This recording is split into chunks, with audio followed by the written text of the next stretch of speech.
We went hungry a lot, and I mean, my husband and I wouldn't eat because we were afraid the kids wouldn't have enough to eat, and he would catch jobs wherever he could, but without a full-time job, it's just, there's no way to make it.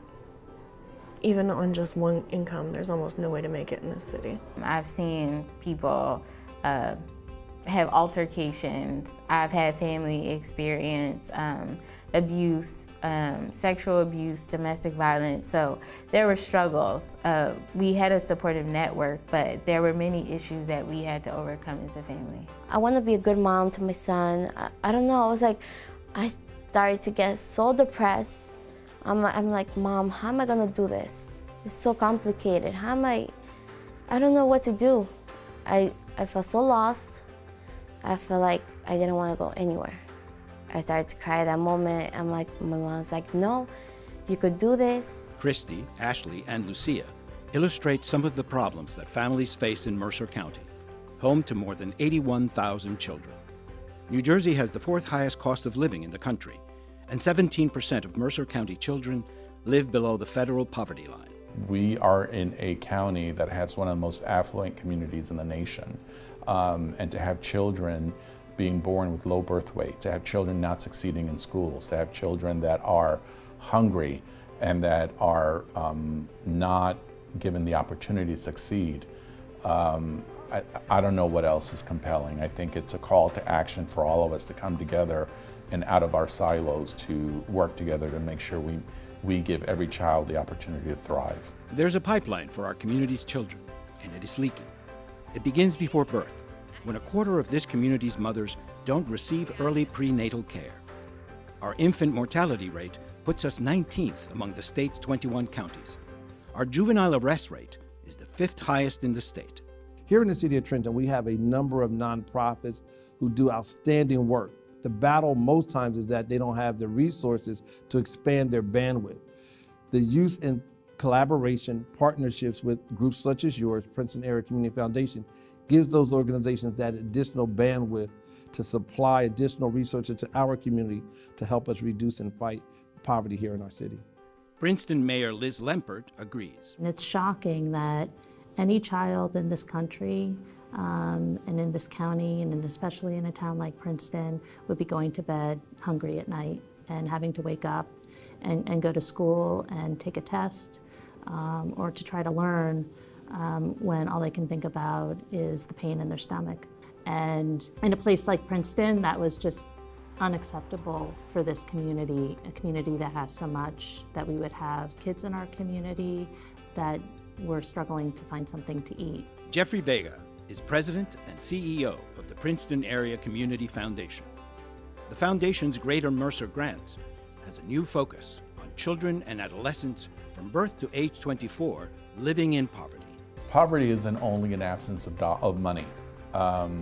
Certainly financial capital is a powerful tool, but human capital is powerful as well, meaning developing educational assets. So being able to get a high school diploma, being able to get a college diploma. As a senior at Hightstown High School, Lucia Quinde dreamed of attending Penn State. That dream was put on hold when she became pregnant at 17, something she hid from her parents until her 7th month. I was talking to the baby dad. I'm like, are you gonna talk to my parents or what? Because I don't know how many months I was. I didn't know the gender. I don't know how I was a baby. I don't know. And he's like, no, I don't care about the baby. He's not my baby, he's not. I'm like, okay, fine. You can do whatever you want. I'm like, I don't need you.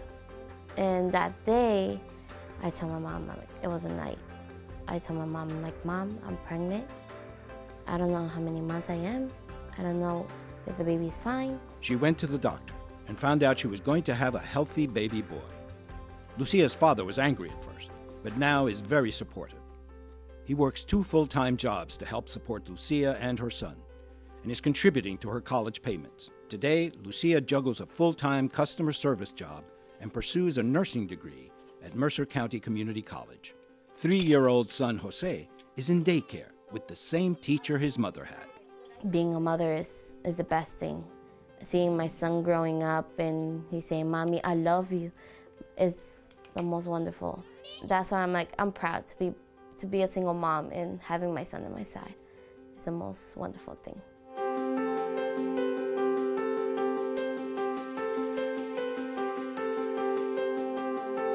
Parenthood is a powerful motivator. Ashley Brown and her 3 siblings experienced that firsthand. Their mother, a fierce proponent of education, had her first child at 15. She raised them in Trenton's North and West wards. My father passed away when I was 18 months old. At the time, it was the 80s, which was a really rough time for this area in general. And several of my aunts and uncles they went through substance abuse problems. And at some point I was exposed to that. Ashley's mother pushed her to succeed at school. My mother was also adamant that her children would go to college. She did not go to college herself. She finished high school with her GED, and she wanted more for her children. So there were really no other options after high school than to go to college. She knew that education was pretty much the only way we would be able to get out of our current situation. I used to read a lot when I was a child, and to read, it kind of took you away from your current state, and it showed you that there was a life in a world outside of what you see in these 7 square miles. Ashley was a good student and received a scholarship to Seton Hall, but the transition to college wasn't easy. Coming from an area where there's like a 50% graduation rate, and it's mainly minorities in the community, to go into a place where it's a community of high achievers, children of diplomats, children of lawyers and doctors and things like that. And it kind of puts you in an imposter syndrome phase where you feel like, do I belong here with these people? And you know you have the grades, you know that you have the capability, and you know you work hard, but sometimes you second guess yourself. Do I deserve to be here? Or am I supposed to be back where all these other people that grew up like me are right now? Ashley overcame her insecurities and went on to get a master's degree, the first woman on her mother's side to do so. She now works both as a Merck scientist and an adjunct college professor, and is a mentor for children, an important role affirms Yvette Martinez, a pediatric nurse practitioner in Trenton. I think they need to be empowered. A lot of these kids don't believe in themselves because they've learned that from their parents. And poverty is a vicious cycle that kids I've learned here learn at home.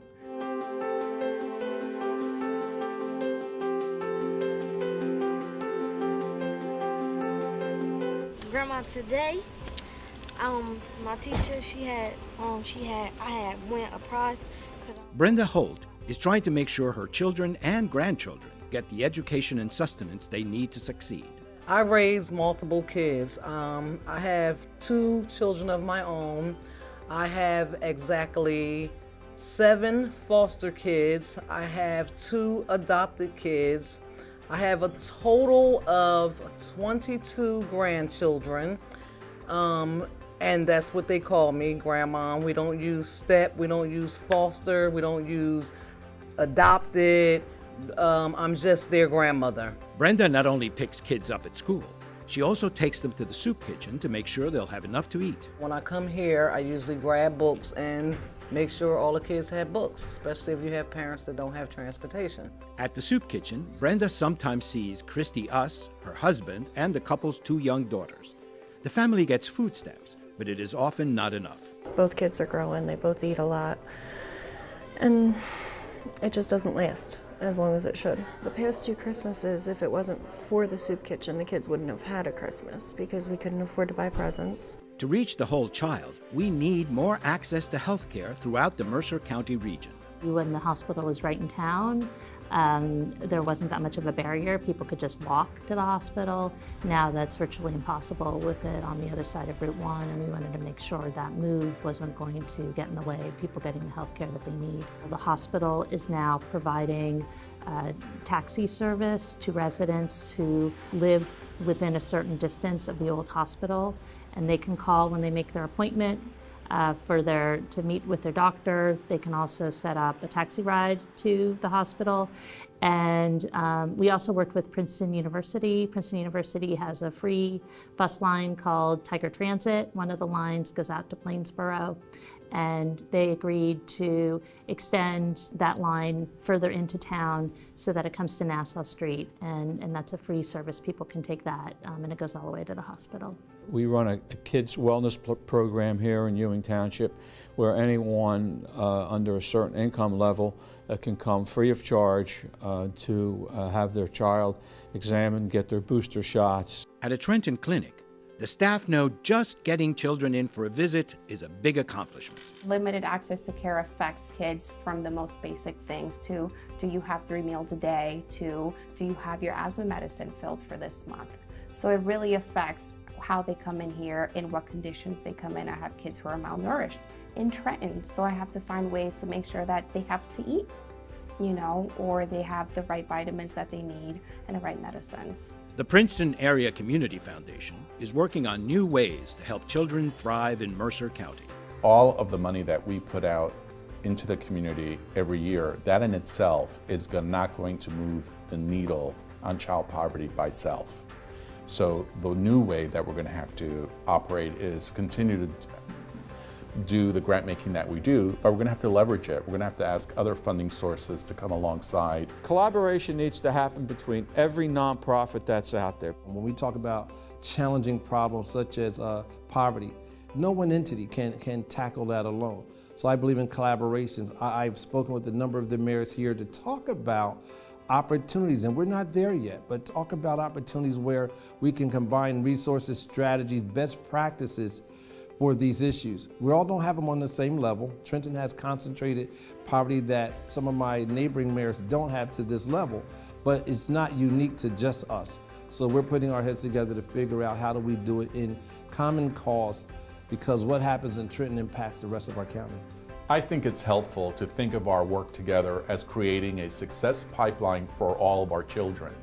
Right now, unfortunately, the pipeline contains many leaks. Research has shown if you tackle the impact of poverty at a very young age, you can increase the chance of children thriving and being successful.